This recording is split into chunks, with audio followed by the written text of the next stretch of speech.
तुम अमृत ठाकरे की बात कर रहे थे। भेरू मेरी तरफ देखते हुए बोला, हाँ। बिस्मा नामी उस गांव में यूं तो बहुत सी हसीन लड़कियां थीं, मगर पद्मनी रानी के हुस्न शबाब के चर्चे दूर दूर तक फैले हुए थे। मैंने उसे नहीं देखा, मगर सुना है बहुत हसीन थी। अगर माशकी की बेटी ना होती, किसी अमीर घराने की होती तो वाकई रानी होती। गांव का ठाकुर तो वाकई उसे अपनी रानी बनाना चाहता था। वो उम्र में अगरचे पद्मिनी से 30-40 साल बड़ा था, मगर पद्मिनी जैसी हसीन लड़की को अपनी हवेली की जीनत बनाना चाहता था। एक मर्तबा उसने पनघट पर दूसरी औरतों की मौजूदगी में पद्मिनी का हाथ पकड़ लिया।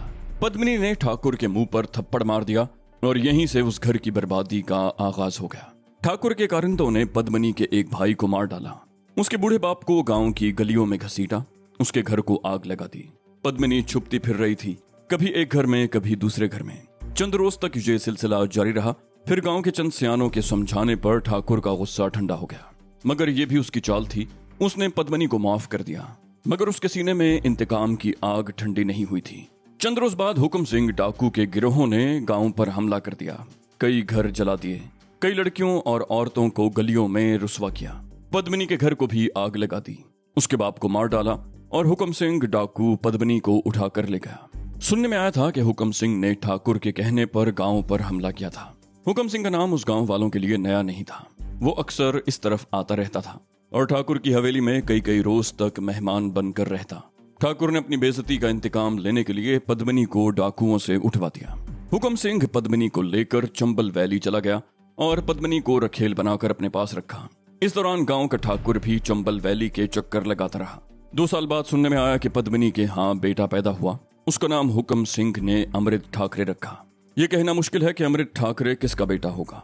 गांव के ठाकुर का, जो अक्सर चंबल वैली जाता रहता था, हुक्म सिंह का या उसके गिरोह में शामिल किसी और का। बहरहाल अमृत ठाकरे चंबल वैली में ही पलकर जवान हुआ। उससे 3 साल छोटी एक बहन भी थी। अमृत ठाकरे गंदे खून की पैदावार है। डाकुओं में पल बढ़कर वो डाकू ही बना। उसे रिश्तों के तकद्दुस का भी कोई एहसास नहीं था। वो मुकम्मल तौर पर एक वहशी था। उसे पता ही नहीं था कि माँ बहन के रिश्ते क्या होते हैं। अमृत ठाकरे को दूसरे गिरोह की एक औरत मिली और दरअसल उस औरत ने ही उसे अपनी तरफ माइल किया। अमृत ठाकरे कई रोज तक उस औरत के साथ रहा। फिर उस औरत का गिरोह वहां से किसी और तरफ कूच कर गया। अमृत ठाकरे उस वक्त 21-22 साल का था जब हुक्म सिंह को इस बात का इल्म हुआ। उसने अमृत ठाकरे को धुन कर रख दिया। अमृत ठाकरे वहां से भाग निकला और छुपता छुपाता राजस्थान में आ गया। यहाँ वो तवील अरसे तक इधर उधर मारा मारा फिरता रहा। कभी किसी ठाकुर की चौकरी कर लिया करता और कहीं चोरी चकारी से काम चलाता। कई मर्तबा उसे अच्छी जगहों पर काम मिला। वो ऐसी किसी जगह पर टिका रहता तो आराम से जीवन गुजर जाता, मगर औरत उसकी कमजोरी बन चुकी थी। उसे जहां मौका मिलता भूखे भेड़िए की तरह औरत पर टूट पड़ता। 2 साल पहले उसने माधुपुर के एक ठाकुर की बेटी को अपने हवस का निशाना बनाया। उसकी किस्मत अच्छी थी कि वहां से बचकर भाग निकलने में कामयाब हो गया। ठाकुर के आदमी 1 साल तक उसका पीछा करते रहे, मगर वो बचता रहा। 1 साल पहले वो अकालगढ़ पहुंच गया। जब वो ठाकुर की हवेली से भागा तो बहुत सी दौलत भी उड़ा लाया था, जो वो बहुत संभाल कर खर्च कर रहा था। अकालगढ़ में आकर उसने उस जगह टिकने का फैसला कर लिया और अपने इर्द गिर्द 4 आदमी भी जमा कर लिए। दौलत और औरत उसकी सबसे बड़ी कमजोरी है। वो उसके लिए सभी कुछ करने को तैयार रहता है और अब वो यहाँ आ गया है तो उसकी नजरें मेरी दौलत पर हैं। मैंने कहा, तुम फिक्र मत करो, उसके हाथ हमारी दौलत तक नहीं पहुंच सकेंगे। भेरू ने कहा, मुझे तुमसे यही उम्मीद है। वहां सिर्फ मैं और भेरू ही बैठे हुए थे। मैंने घड़ी की तरफ देखा, रात के 2 बजने वाले थे। भेरू के सामने विस्की की बोतल रखी हुई थी। वो ग्लास में थोड़ी थोड़ी उंडेल कर पी रहा था और लगता था कि वो पूरी बोतल खत्म करके ही उठेगा। मुझे भी नींद आ रही थी, इसलिए मैं भी बैठा रहा। भेरू बहुत खुशगवार मूड में था। वो पहले तो अपनी जिंदगी के बाज़ यादगार वाकयात बताता रहा। हर कहानी में कोई ना कोई औरत थी और मेरे लिए ये इंकिशाफ भी बड़ा दिलचस्प साबित हुआ कि उसे मंदिर की तरफ लाने वाली भी एक औरत ही थी। मैंने कहा, कल रात हिल्टन में नागराज से तुम्हारे कुछ डायलॉग हुए थे, क्या ये दुरुस्त है कि तुम ब्राह्मण नहीं हो? वो बोला, हाँ ये दुरुस्त है और ये भी सच है कि मैं जात का तेली हूँ। धर्म का ठेका तो ब्राह्मणों ने ले रखा है। वो दुनिया भर के पाप करें, उन्हें पवित्र ही समझा जाता है और हम निचली जाति के हिंदुओं को तो मंदिरों में घुसने भी नहीं दिया जाता। जात पात की युद्ध सदियों से जारी है, लेकिन आज भी सूरत हाल वही है जो हजारों साल पहले थी। मैंने कहा, मगर तुम इतने बड़े मंदिर के पुरोहित कैसे बन गए? भेरू ने गिलास में शराब उंडेलते हुए कहा, यह भी एक दिलचस्प कहानी है। मैं गंगानगर का रहने वाला हूँ। मेरा बाप एक ब्राह्मण जमींदार के खेतों पर काम करता था। हम चिलचिलाती धूप और कड़कड़ाती सर्दी में जमीन का सीना चीर कर अनाज पैदा करते और ब्राह्मण के कारिंदे एक एक दाना उठाकर ले जाते। एक रोज मुझे जमींदार की हवेली में जाने का मौका मिला। उस वक्त मेरी उम्र 24-25 साल होगी। बड़ा गबरू जवान था मैं। यूं तो पहले भी हवेली में जाता रहता था, लेकिन जमींदार की बेटी को उस रोज मैंने पहली मर्तबा देखा। नीलिमा कुमारी बचपन ही से शहर में अपने मामा के पास रहकर तालीम हासिल कर रही थी। उन दिनों गांव आई हुई थी। मैंने उसे देखा तो बस देखता ही रह गया। ऐसी हसीन लड़की मैंने पहली मर्तबा देखी थी। मैंने नजरें झुका ली। हम दोनों में बहुत फासला था, जात पात का, दौलत और गुर्बत का। मैं ये फासला तय नहीं कर सकता था, लेकिन ये बाद में पता चला कि नीलिमा के सीने में भी प्रेम की चिंगारी सुलग रही थी। उन्हीं दिनों नीलिमा का भाई विजय भी आया हुआ था और इसे इत्तेफाक कह लो कि उसने मेरी छोटी बहन को पसंद कर लिया। मेरी बहन रेखा भी लाखों में एक थी और वो दोनों पहले चोरी छुपे मिलते रहे, फिर उन्होंने शादी कर ली। मगर विजय के माँ बाप ने मेरी बहन को बहू तस्लीम करने से इनकार कर दिया। उसके साथ नौकरों से भी बदतर बर्ताव किया जाता। विजय ने मोहब्बत के जोश में रेखा से शादी कर ली थी, लेकिन वो अपने घर में उसे उसका मकाम न दिला सका। मैं अपनी बहन की हालत देखकर कुढ़ता रहता और फिर मैंने तय कर लिया कि विजय के माँ बाप को अपने कदमों पर झुका कर ही रहूंगा। जब नीलिमा के माँ बाप को पता चला कि नीलिमा के पेट में मेरा गुनाह पल रहा है, तो वो आग बबूला हो गए। मेरा ख्याल था कि सूरत हाल की नजाकत को समझते हुए वो नीलिमा को मेरी झोली में डाल देंगे, लेकिन बाजी पलट गई। उन्होंने नीलिमा को इलाज के लिए शहर भेज दिया और मुझे मार मार कर अधमुआ कर दिया। मेरी पिटाई करने वालों में मेरा जीजा विजय भी शामिल था। ये ब्राह्मणों की फितरत है, अपने मतलब के लिए वो गधे को भी बाप बना लेते हैं। विजय मेरी बहन से शादी करना चाहता था तो उसने मेरे चरणों में सर रख दिया था। उस वक्त नहीं सोचा था कि हम नीच जाति के हैं, और जब उनकी अपनी बेटी इस डगर पर चली तो वो लोग मरने मारने पर तैयार हो गए। वो मुझे मुर्दा समझकर छोड़ गए, मगर मैं बच गया। साथ वाले मंदिर का पुजारी इत्तेफाक से खेतों में से गुजर रहा था। वो मुझे उठाकर अपने मंदिर में ले गया। वो हरिजनों का मंदिर था। पुजारी को जब पता चला कि मैं कौन हूं और मेरे साथ क्या हुआ है, तो उसने मुझे मंदिर के तहखाने में छुपा दिया और मेरा इलाज करवाता रहा। चंद रोज के बाद पता चला कि उन्होंने मेरी बहन रेखा को जलाकर मार डाला था। गांव के किसी आदमी ने शहर की पुलिस को इत्तला दी। पुलिस आई और दावतें उड़ाकर चली गई। पुलिस ने भी इस बात को मान लिया था कि रसोई में काम करते हुए रेखा की साड़ी में आग लग गई थी। उसे बचाने की कोशिश की गई, मगर कामयाब न हो सके। मेरे सीने में इंतकाम का लावा खौलता रहा। माँ बाप बेटी का दुख देखकर पहले ही मर चुके थे। बहन भी मुझसे छिन गई। मैं कई रोज तक हरिजनों के उस मंदिर में छुपा रहा। तकरीबन 2 महीने के बाद तंदुरुस्त होकर बाहर निकला तो मेरा हुलिया भी बदल चुका था। बड़े बड़े बाल बेतरतीब, दाढ़ी, मूछें और रुखसार पर ये जख्म का निशान। मंदिर के पुजारी ने बताया कि अब मुझे भेरू सिंह की हैसियत से कोई नहीं पहचान सकेगा। दरअसल उस हरिजन मंदिर का पुजारी भी ब्राह्मणों से चोट खाए हुए था। वो मेरे इलाज के दौरान मुझे इंतकाम के लिए उकसाता रहा। तहखाने से निकलने के बाद भी मैं कई रोज तक उस मंदिर में रहा। इस दौरान अपने गांव के कुछ लोगों को भी देखा। वहां लोग मुझे नहीं पहचान सके और मैं साधु बनकर अपने गांव में आ गया। मैंने अपने गांव के मंदिर पर डेरा जमा लिया। किसी को मुझ पर शुबा नहीं हुआ। कोई मुझे पहचान नहीं सका। मैंने मंदिर के पुजारी की सेवा करके चंद ही रोज में उसे अपनी मुट्ठी में कर लिया। 6 महीने गुजर गए। मैंने मंदिर में पूरे तौर पर कदम जमा लिए। इस दौरान जमींदार भी कई मर्तबा मंदिर में आया और हर मर्तबा उसने झुककर मेरे चरण छुए। फिर एक रोज नीलिमा भी शहर से वापस आ गई। वो हर दूसरे तीसरे दिन मंदिर आती थी। एक रोज मौका पाकर मैंने उसे बता दिया कि मैं कौन हूँ। वो बहुत खुश हुई। उसके दिल में मेरे लिए अब भी मोहब्बत थी और मेरे सीने में तो नफरत और इंतकाम का लावा खौल रहा था। उसे पता चल चुका था कि उसके घर वालों ने मेरे साथ और रेखा के साथ क्या सुलूक किया था। उन्हीं दिनों गांव में मेला लगने वाला था और फिर मेले के दूसरे ही दिन मैं नीलिमा को लेकर गांव से भाग निकला। हम पहले जयपुर और फिर वहां से जोधपुर आ गए, जहां मेरी मुलाकात नागराज से हुई। नागराज अनूपगढ़ का रहने वाला था। मैं पहले भी उसे जानता था। वो गांव के मोची का बेटा था। वो नौउम्री में ही गलत रास्तों पर चल निकला था। एक मर्तबा उसने गांव के एक किसान की बेटी के साथ बलात्कार करने की कोशिश की, मगर पकड़ा गया। पंचायत ने उसे गांव से निकाल दिया और हुक्म दिया कि आइंदा वो इस तरफ का रुख न करे। इतना अरसा वो कहाँ रहा, मुझे इसका कुछ इल्म नहीं, लेकिन जोधपुर में उसे एक मंदिर के पुजारी के बहरूप में देखकर मुझे हैरत हुई। मुझे उससे गरज नहीं थी कि वो क्या कर रहा था। उसने हमें पनाह दी, मेरे लिए यही काफी था। वो मंदिर ज्यादा बड़ा नहीं था। उसके पिछली तरफ 2 कमरों के मकान में उसकी रिहाइश थी। एक कमरा उसने हमें दे दिया।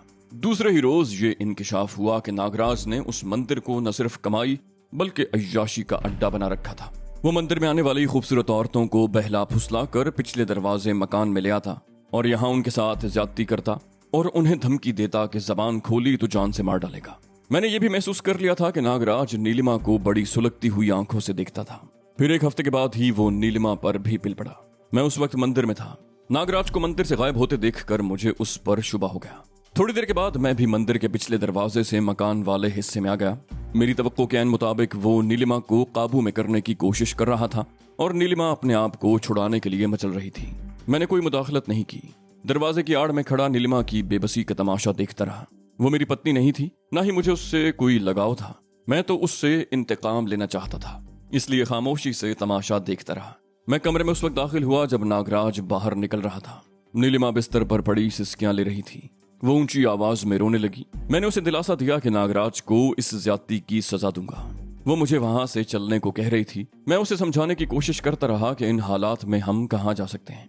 अलबत्ता जैसे ही कोई मुनासिब बंदोबस्त हुआ वहां से चले जाएंगे। 3 महीने गुजर गए। नीलिमा एक बार फिर मां बनने वाली थी और यह कहना दुश्वार था कि उसके पेट में पलने वाला गुनाह किसका था। मैंने नीलिमा से वादा किया था कि घर से भागने के फौरन ही बाद हम शादी कर लेंगे। 3 महीने गुजर गए थे और अब अपनी हालत देखकर वो मुझे बार बार शादी के लिए कहने लगी। मैं उसे टालता रहा। जब उसने ज्यादा दबाव डाला तो मैंने साफ इनकार कर दिया कि मैं उससे शादी नहीं कर सकता। पता नहीं उसके पेट में पलने वाला बच्चा मेरा है या नागराज का। उसके दूसरे ही रोज नीलिमा कुमारी ने गले में फंदा डालकर खुदकुशी कर ली। मुझे उसकी मौत का भी कोई अफसोस नहीं हुआ। नागराज ने अपने दूसरे पुजारियों की मदद से नीलिमा की लाश को ठिकाने लगा दिया। चंद रोज के बाद मैं भी वहां से निकल गया। नागराज के मंदिर की कमाई से मेरे पास अच्छी खासी रकम जमा हो गई थी। पहले मैंने सोचा कि किसी और शहर जाकर अपना हुलिया दुरुस्त कर लूं और इस रकम से कोई छोटा मोटा धंधा शुरू कर दूं, लेकिन ये ख्याल जहन से निकाल दिया। मंदिर की जिंदगी का मजा ही कुछ और था। बड़े बड़े लोग आकर चरण छूते थे, दौलत और हसीन औरतें, ये सब कुछ और कहाँ मिल सकता था। ऐश ही ऐश थे इस जिंदगी में। तो मैं शहर शहर फिरता मंदिरों की यात्रा करता रहा। इस दौरान मैंने इस जिंदगी के नशेबो फराज का अच्छी तरह जायजा ले लिया था और फिर तकरीबन 10 साल पहले मैं माउंट अबू आ गया। यहाँ अचाल शिवा मंदिर में मुझे जगह मिल गई और बहुत जल्द पुरोहित का मोतमिद बन गया। पुरोहित बीमार हुआ तो मैंने उसकी बड़ी सेवा की। इसका फल मुझे इस तरह मिला कि उसने मरने से पहले मुझे अपना जानशीन मुकर्रर कर दिया। मैं मंदिरों में होने वाली साजिशों से वाकिफ था। यहाँ मेरे खिलाफ भी कुछ साजिशें होने लगी। मैंने चंद खास पुजारियों को अपना मोतक़िद बना लिया। उनके जरिए मैंने अपने मुखालिफिन को खत्म करवा दिया और फिर मंदिर के अंदर किसी को मेरे खिलाफ साजिश करने की हिम्मत नहीं हुई। तकरीबन 1 साल के बाद नागराज भी माउंट अबू पहुंच गया। उसने आदिनाथ मंदिर को अपना ठिकाना बनाया, अपने कदम जमाए और पुरोहित को कत्ल करके खुद आदिनाथ मंदिर का पुरोहित बन गया। उसके साथ ही उसने शोबदेबाजियां शुरू कर दी। नागराज फैलता चला गया। वो बड़ी ताकत हासिल कर चुका था। उसके नाम की दहशत फैल गई। उसने ताकत ही के बलबूते पर मेरे मंदिर पर भी कब्जा करने की कोशिश की, लेकिन इस दौरान भी कुछ बड़े बड़े बासर लोगों से ताल्लुकात बना चुका था। उनकी मुदाखलत से मामला टल गया, मगर नागराज बड़ा कीना परवर आदमी है। वो अंदर ही अंदर मेरे खिलाफ साजिशें करता रहा। इन साजिशों के चक्कर में दोनों तरफ के कई आदमी मारे गए। इस तरह हमारी दुश्मनी बढ़ती गई। पिछले चंद महीनों से जो कुछ हो रहा है वो तुम देख रहे हो। नागराज ने हर कीमत पर अचाल शिवा मंदिर पर कब्जा करना चाहा। अपने इस मकसद में वो कामयाब तो नहीं हो सका, अलबत्ता उसने मंदिर को ही आग लगा दी। तुम न होते तो सूरत हाल कुछ और होती। तुम्हारी वजह से उसके सारे के सारे मंसूबे धरे के धरे रह गए। मुझे मालूम था कि ऐसा वक्त जरूर आएगा जब मुझे वो मंदिर छोड़ना पड़ेगा। इसीलिए इस बंगले की तामीर के फौरन ही बाद मैंने मंदिर की सोने चांदी की मूर्तियां, जेवरात और दूसरी चीजें यहाँ मुंतकिल करना शुरू कर दी थी। ये मेरी जिंदगी भर की कमाई है, लेकिन लगता है कि मैं इससे कोई फायदा नहीं उठा सकूंगा। पूरी जिंदगी इस बंगले में कैदी बनकर ही गुजर जाएगी। मैंने उसके खामोश होने पर कहा, मायूस क्यों होते हो? इस बंगले में तुम ऐश तो कर रहे हो। नागराज का टंटा खत्म हो जाएगा तो बाहर भी आजादी से ऐश करोगे। भेरू ने कहा, मुझे तो अब अमृत ठाकरे की भी फिक्र हो गई है।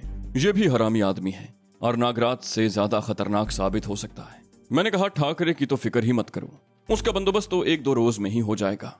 भेरू ने कहा, भगवान करे ऐसा ही हो। मैंने कहा, ऐसा ही होगा। मैंने घड़ी की तरफ देखा, 4 बजने वाले थे। मैंने कहा, मेरा ख्याल है कि तुम बोतल खत्म करके ही उठोगे। मैं जा रहा हूं, मुझे तो नींद आ रही है। भेरू ने सर हिला दिया। मैं अपने कमरे में दाखिल हुआ और बिस्तर पर गिरते ही नींद की आगोश में पहुंच गया। दोपहर 12 बजे सुमित्रा ने मुझे झंझोड़ कर जगाया। बोली, वो तुम्हारे चेले का फोन आया है। क्या नाम है उसका? शक्ति। मैं आंखें मलता हुआ उठ गया। रात को मैंने ही शक्ति से कहा था कि वो आज दोपहर 12 बजे के करीब मुझे फोन करे। मैं कमरे से निकलकर हॉल कमरे में आ गया जहां टेलीफोन रखा था। मैंने रिसीवर से कान लगाते हुए कहा, हेलो। शक्ति की आवाज आई, हेलो गुरु। मैंने कहा, हाँ। तुम ऐसा करो, मुझे 3 बजे के करीब बस स्टैंड पर बम्बई कालिया रेस्टोरेंट पर मिलो। हम इत्मीनान से बात करेंगे। मैं उस वक्त वाकई नींद में था और कोई बात ठीक तरह से समझ नहीं आ रही थी। शक्ति बोला, ठीक है गुरु, वैसे हमने उस जगह का पता चला लिया है जहां गुज़श्ता रात विशंबर सिंह तुम्हें ले जाना चाहता था। मैं चौंक गया, क्या? तुम्हें क्या मालूम कि वो मुझे कहां ले जाना चाहता था? शक्ति बोला, हम भी इसी गंदे तालाब में हाथ पैर मार रहे हैं गुरु। मैं दावे से कह सकता हूं कि वो तुम्हें गन पॉइंट पर उस तरफ ले गया होगा, लेकिन रास्ते में तुम्हें उस पर हावी होने का मौका मिल गया और वो फरार की कोशिश में तुम्हारे हाथों मारा गया।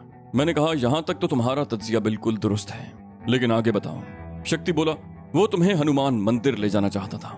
मैंने उसके मजीद कुछ कहने से पहले ही कहा, जहां अमृत ठाकरे मेरा इंतजार कर रहा था। शक्ति मेरी बात सुनकर गालिबन उछल पड़ा होगा। बोला, गुरु।